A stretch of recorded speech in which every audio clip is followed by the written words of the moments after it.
When we created the gyro tourbillon, the objective was to create a tourbillon that will compensate the effect of gravity not only in the vertical position but in all the positions of the watch. For the gyro tourbillon, we didn't take an existing tourbillon and just added a second axis. What we said is we want to create a three-dimensional tourbillon. We started with a white sheet of paper, so with a relief from scratch.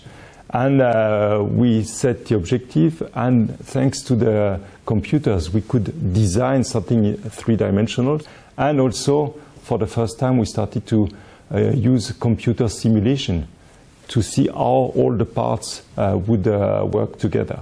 And that was a revolution for us, and now that's something that we use for all our developments, but at that time, that was the first time. The idea of having a tourbillon, a three-dimensional tourbillon, was already long in the mind of our watchmakers, but it was impossible for them to find a space in a classic watch. The opportunity of the larger watches that came from the years 2000 opened actually a new field of space for our watchmakers. So by having this trend of larger watches, it gave us the space to create the three-dimensional gyro tourbillon. Regarding the materials of the gyro tourbillon, we decided to use for the two cages aluminium to have a very high level of performance. And to use very little energy, you need to have a very light material. So we created probably the first tourbillon made not of stainless steel, but of a new material.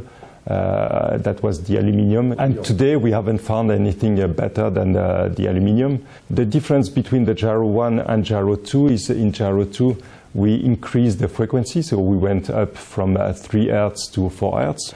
We also increased the speed of rotation of the internal carriage, and something quite different is the hairspring, because we used a three-dimensional hairspring.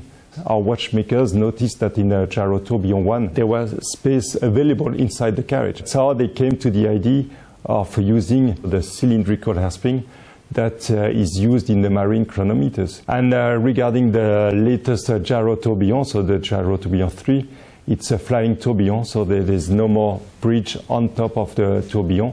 The whole tourbillon is held in place by a small ball bearing in the back of the tourbillon, and it integrates also a brand new hairspring, which is a spherical hairspring. So the only way to check the precision of the watch is to use the traditional way to set the time and to check after 24 hours and 48 hours how much is the deviation of the watch. Well, it's precise because it's not affected by the effect of gravity.